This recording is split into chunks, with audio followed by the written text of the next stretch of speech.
Hello, my loves. Today I'm feeling called to share a story and talk about emotions. Mm. So grab a cup of tea, get comfortable. I'm not really sure where this is going to go, but I like to just let it flow. So we'll start with the dream I had last night. So I had a dream last night that I was left on the side of the road, abandoned by a man that I loved. And in this dream, wasn't necessarily somebody I had ever dated, more of an acquaintance. But I remember in this dream being so angry. I was sad, I was mad, but more so I was angry. And anger is not an emotion I connect with often. I find it takes a lot of energy to be angry, and I choose to see love more often than not. However, in the stream, I was fucking, I was enraged. I was enraged, and I woke up just feeling really, really off. And clearly, it was a very clear message that, okay, Allie, maybe we have some abandonment wounds that we need to tend to, feel to, or whatever. So, being a bit of a cloudy, cold, rainy morning, I made my morning elixir.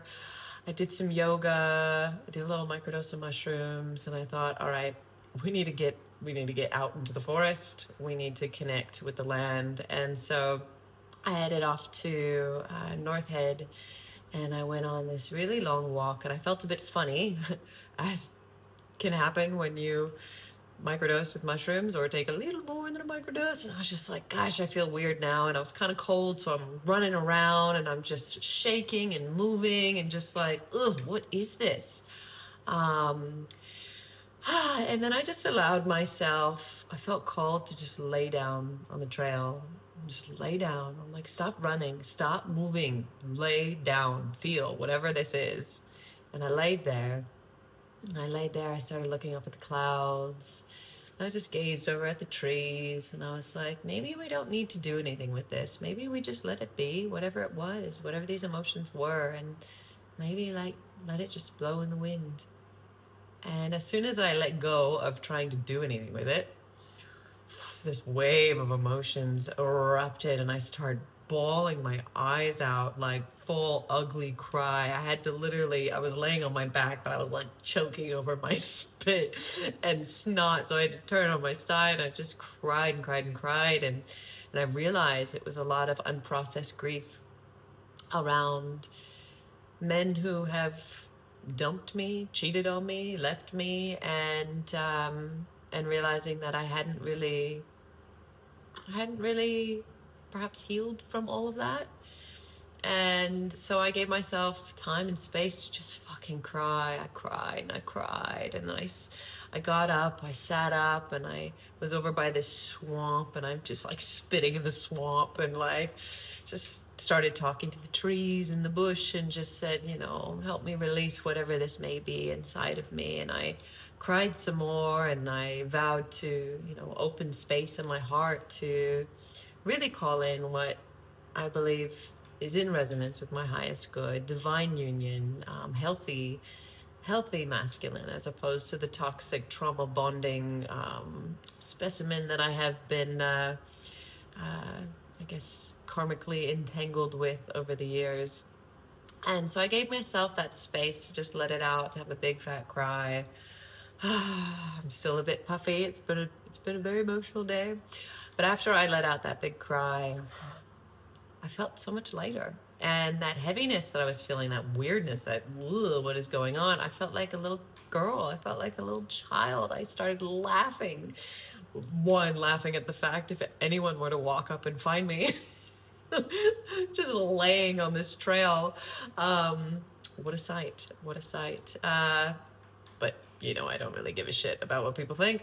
And then, it just felt like connected to this little childlike sense of play and wonder. And I started, just talking to the bush and saying, thank you for holding me, and laughing. And I just felt like, she's back. Like a little kid has a big fat tantrum, cries, and goes, oh, it's over there. And I realized that my body knew days before my mind picked up on this, because I found myself over the last couple days um, overindulging. And like, I really don't keep many naughty things in the house, but I had some chocolate. And then I was like, okay, well, I'll get this really good chocolate. I ate the whole thing. And this was like 2 days in a row of like having more chocolate than I needed. And I was like, Allie, what are you running from? What are you stuffing down? And I was like, fuck, here we go again. Like, I should be at the peak of my cycle. This isn't hormonal. Like, what are we gonna attribute this to? And I wasn't really sure what it was, but then I had that dream last night, and I realized that there was some unprocessed grief. And I recently heard a talk from Liz Gilbert speaking about how anxiety is actually unprocessed grief. And it really hit home for me. And she said that when a wave of grief comes over you, the best thing to do is to just lay down, get as low as you can on the ground, and let that wave hit you. And eventually, after crying and whatever, moving through, you'll eventually be like, all right, I need some water. Time to get on with my life and move on. And what I found was I just laid there after like running around this trail, just like trying to warm up my body, but also pretty much running from whatever emotion I didn't really know was about to come. And in this case, it was a lot of grief and sadness and unprocessed emotion on that front. So I lay down and I let it move through me, and I realized that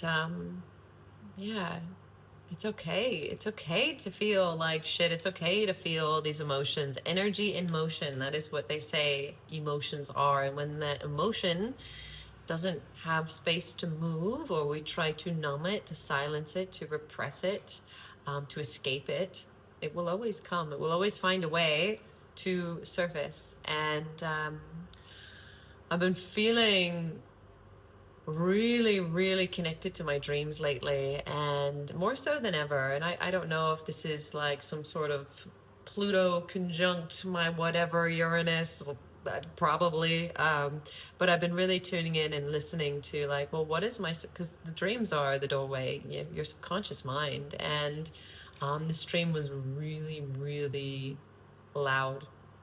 And I know in the lineage of the women in my family, like both of my grandmothers were left by their husbands, my grandfathers, mid-age, and, basically left on their own. Now they're, old and on their own. And so I think there's been a part of me that has had this like sort of ancestral abandonment wound. And, I try not to entertain stories too much, because when we get hung up on stories and narrative, like it takes us out of the body. And so I'm not here to blame my feelings on what happened to grandma, which may still be stored into my womb. Like, sure, that's very much so something that is in there.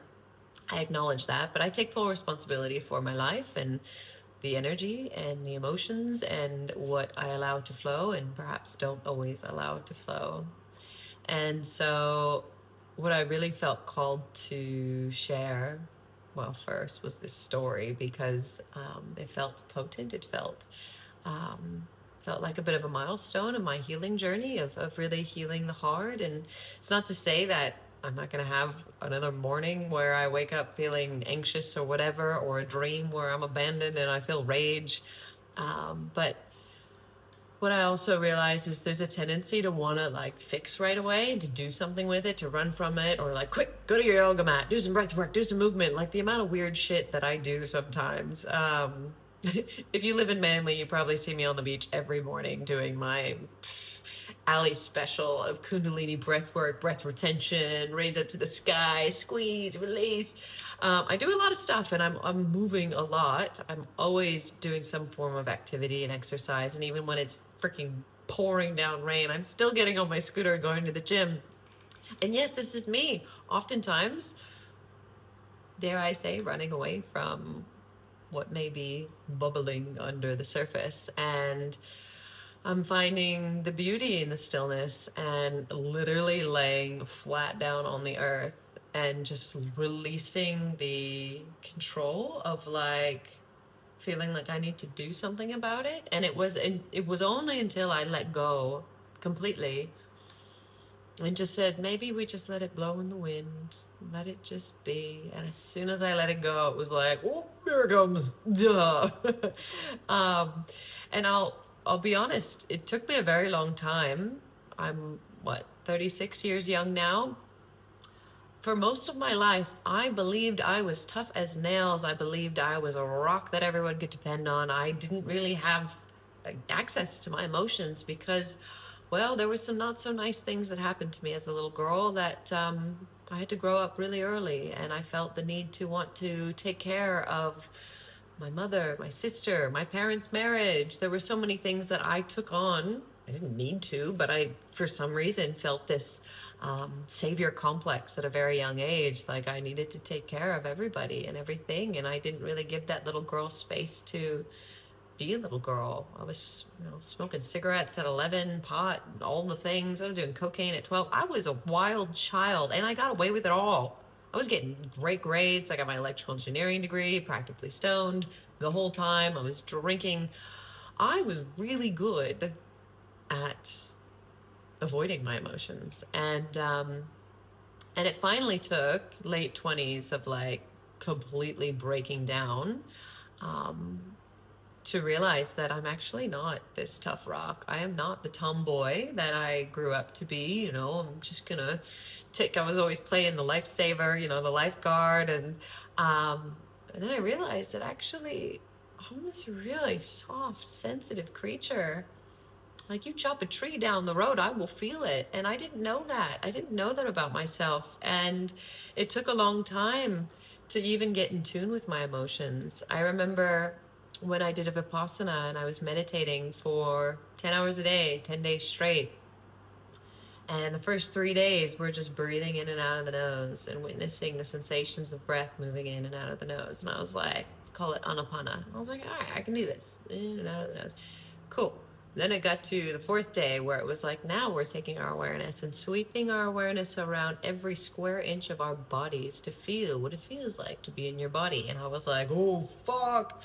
I don't want to be in my body. Oh my God. And then it was torture. And I hadn't bled the whole time I was traveling. And this was like a year and a half. And I was so afraid of what happened when I would run out of money or dare I say ever have to go back to corporate. And there was so much fear in my body that my body was like, it's not safe. You are not here to procreate. You just need to survive. But of course, in that Vipassana, when I was stuck for my own salvation in my body, I put myself there. It wasn't like I was forced there. But then I got my period after a very long time of not feeling safe in my body. And what I realized is I didn't have polycystic ovaries. I didn't have all the things that they wanted to tell me that I had and all the dysregulation. I just didn't feel safe in my body.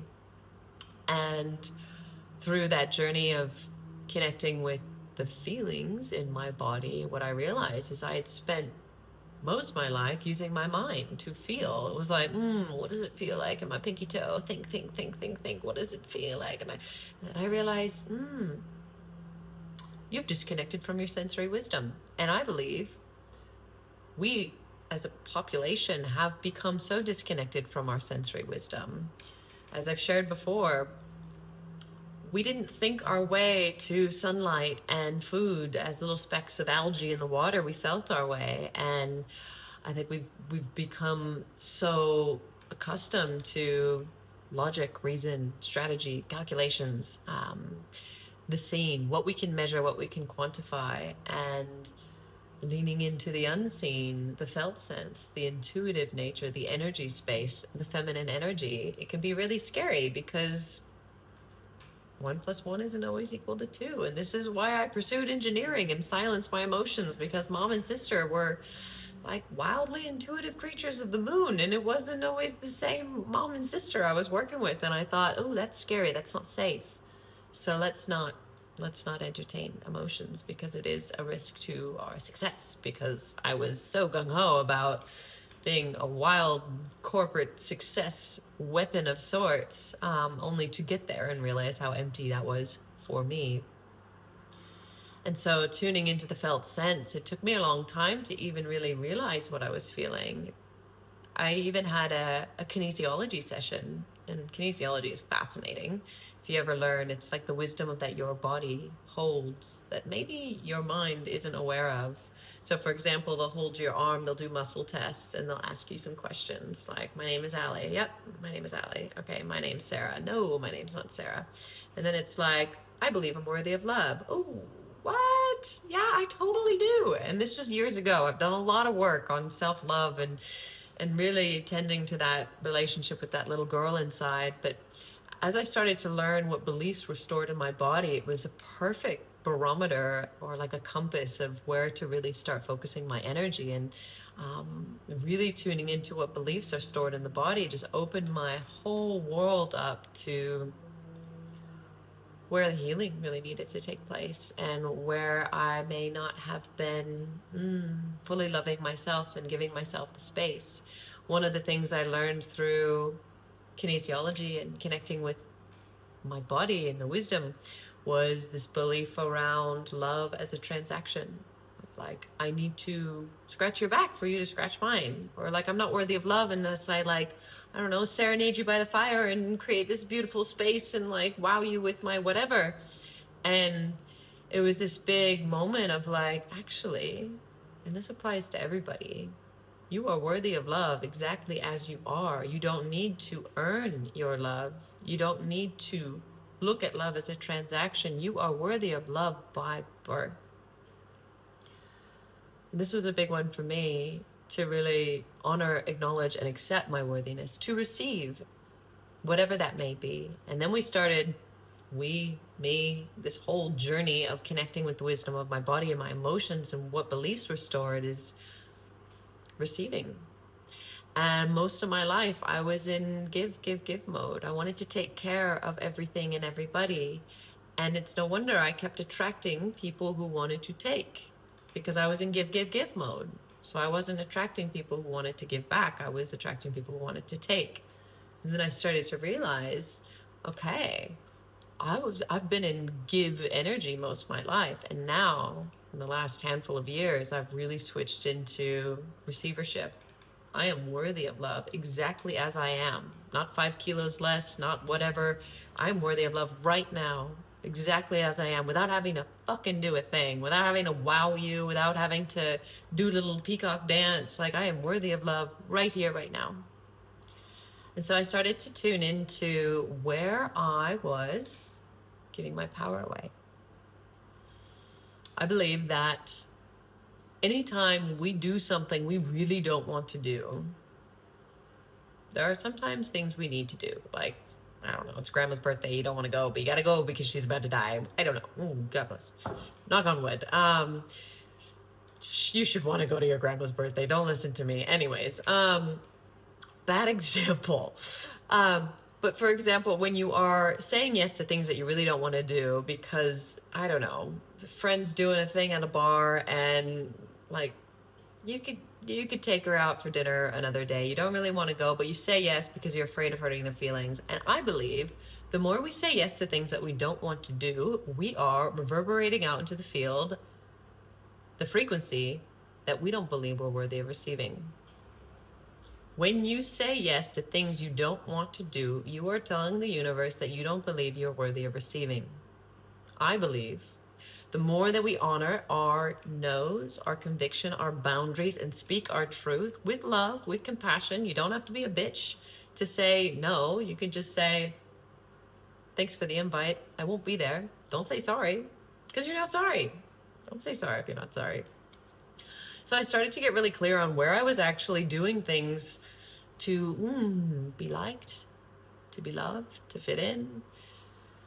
And then I pulled back and I said, you know what? I don't want to do that. I don't want to go to a bar. Alcohol, and no, alcohol awakens the hungry ghost. I don't need to be around that. I want to be, a one-on-one, intimate conversations. I don't thrive in a really crazy, crowded, loud environment unless it's a festival and we're out in nature. And I love that because I love nature and I love people. However, I noticed there were a lot of instances where I was saying yes to things that I didn't want to do. And as I started to own my wants, my needs, my desires, and my worthiness to receive, I started to notice things in my world completely shift. Completely. And particularly around business and opportunities. And like, I spent a long time building my business while I was working in corporate, and I was burning at both ends. I was seeing clients in the evening. I was doing workshops and retreats on the weekends while working a very grueling 9 to 5, more like 8 to 8 corporate thing. And it was necessary to build a business. And then I realized that, like, I can't run a business being burnt out. I can't run a healing business being, in fight or flight. That's just, yeah, it's not on brand. And then I started to really tune into my frequency of like, how am I tending to my needs? And how am I carrying myself on this earth? How do you carry yourself? How do you walk this earth? Are you scurrying from place to place with your shoulders hunched, not to be seen? Or are you slowly moving through this beautiful existence, giving yourself space and time between appointments, between whatever it may be? Because how you carry yourself is a reflection of how you love yourself. And I used to run from place to place. I used to say, oh, I can be there in 10 minutes. It's like, no, say you'll be there in an hour. Give yourself space. One of my favorite books, Pussy, A Reclamation. She calls this pussification. Mama Gina, I love you.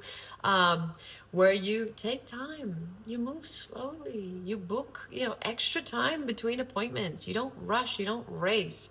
And my goodness, when you walk this earth, you walk like you are making love with each step, you're not scurrying. And how you hold yourself, right? It's like, Jordan Peterson, I think I got that right. In one of his books, he talks about lobsters and how lobsters hold themselves.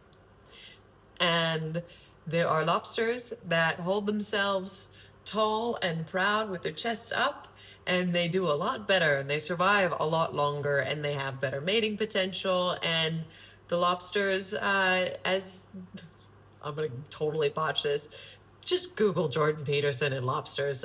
It's a big thing about how you hold yourself and how you carry yourself. I digress. I told you I didn't really know where this was going to go, and I'm not going to edit this and chop this because authenticity, the highest frequency. So you're getting it all. You're getting this little Buddha here too. Hi, little Buddha.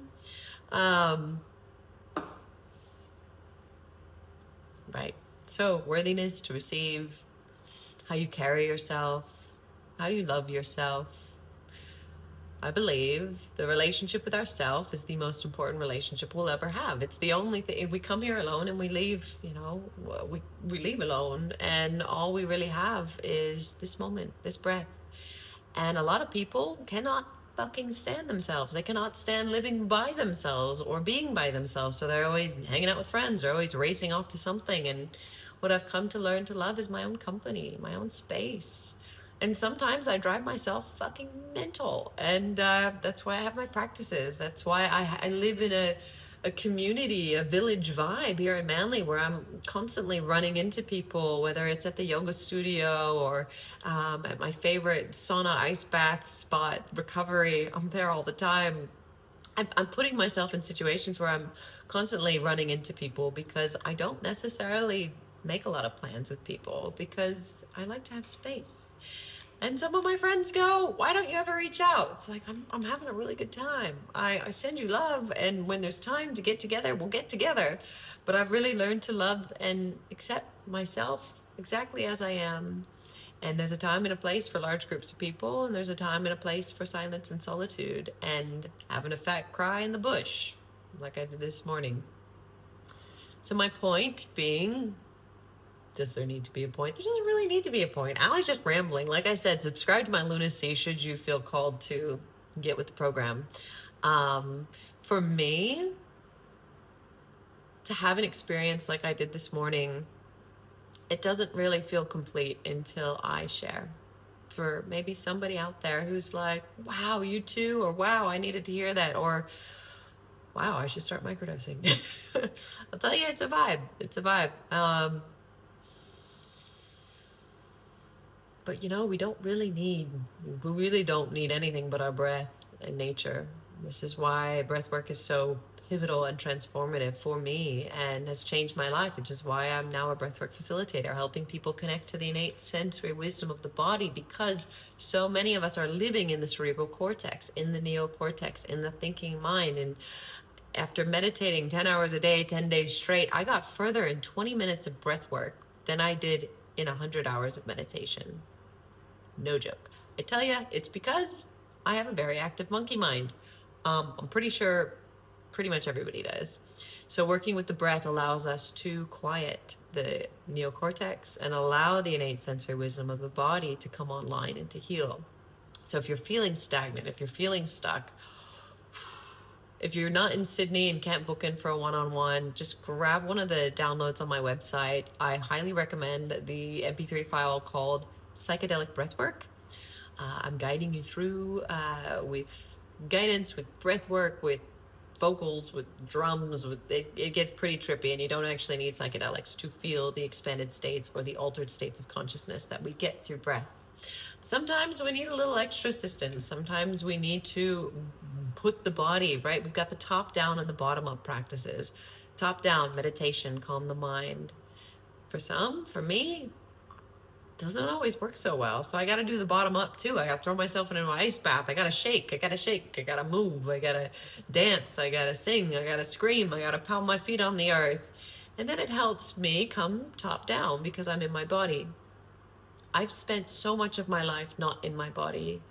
And now it's like I can't not be in my body. There are times where I get really stuck in my head. And this is what happens if I don't exercise for too long, or if I don't do yoga or do my breath work or get out into nature. I get stuck in the head and I start coming up with all sorts of fucking problems that I need to solve. And then I go for a nice long hike, hopefully barefoot, shake. I talk to some trees. I don't even need mushrooms to talk to trees, man. Like I bring the sacred to everything I do, and I bring that childlike sense of wonder, because play is the greatest medicine. The greatest medicine. In the state of play, we suspend all disbelief. And so if you find you've been in your head, if you find you've been overly serious, if you find you've been, I don't know, dealing with the side effects of being a spirit in a human body, highly invite you to go find a dance near you, a sober dance party. Next one, September 13th. If you're in the Northern Beaches, come join me for the most epic ceremony of play. Or come to one of my breathwork events. I'll put the links below, but this wasn't intended to be a promotional video. This was actually, like I said, my catharsis. So to have an experience that felt meaningful for me, it isn't complete until I share it, to transmute it, to be shared as medicine for others to receive. I had this beautiful experience with a group of girlfriends, and yes, we were in the forest, and yes, there were some mushrooms involved, and we were having this beautiful experience. And she was kind of like, one of my friends is like, but what do you do with it? Like, what do you do with it? And I had the journal open, and I pointed to her. I'm like, you put it in the journal, you write it down, and you share it. Or maybe you just write it down. But what's the point in any of it if we don't share it with our fellow spirit beings on this planet?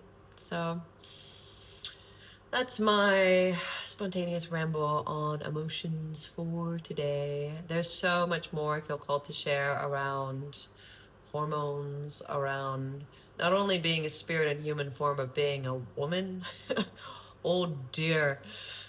Fuck, it's epic. It's so epic. It's also incredibly wild. It's so wild, but I'm so grateful that I get to do this, and I get to have this experience as a woman, and to feel the seasons. And I realize I oftentimes dread winter as an actual season of the year and as an internal season within, because I don't like the stillness. I don't like the cold. I don't like, and learning to look at all the seasons of life, the highs, the lows, as beautiful medicine. And I'll also clarify something that I said in a previous video. I said, your dark night is your business in the making. And as I was on my walk today, I was like, that's a terrible message. That's a terrible message. No, actually, your dark night, you don't need to do anything with it. You don't need to build business around it. Maybe you just let yourself have a fucking dark night and you cry. And then you go grab a glass of water and get on with it. Like, Peter Crone recently posted something where he was talking to this guy who was saying how he wasn't loved as a child. And Peter Crone goes, "So what? You weren't loved as a child." And it was like this brutal, but yet beautiful, okay, now what? So you had a tough childhood. So you were whatever. And it just kind of brought this like, yeah, do you need to now write a book about it? I mean, there's part of me that's like, yes, Allie, you must write a book someday. And then there's another part of me that's like, you don't really like writing. You like talking. So maybe you just do a bunch of YouTube videos and call it a day. Like, does it need to make sense? Do you need to have a strategy? Is the title of this YouTube video going to be any what indicative of what I'm saying? Who fucking cares? I'm out here. I'm out here just sharing, just being me, my little Buddha friend. So I don't have any astrological wisdom to impart today other than we got Lionsgate Portal tomorrow, 8/8, which is significant for many around the spiritual sun, Sirius being in alignment with Leo. But I believe every day is a magical, cosmic miracle, and to find the sacred in every moment, even if it's a really weird, anxious, angry, whatever dream morning, and just nurturing yourself and having compassion for yourself and letting it be whatever it needs to be and releasing the burden of doership. Maybe you don't need to do anything with it. Maybe you just go take a walk, or maybe you just freaking lay there on the grass and just let the wave crash into you. All right, beautiful souls. I think I've got a client. I think I've got somewhere I gotta go. So I'm gonna leave it at that and wish you a beautiful day. I'll put a link to a free meditation harnessing the potent vibes of the Lionsgate portal to manifest your wildest dreams. So if you do feel like doing something, lay down and do that. Okay. Love you.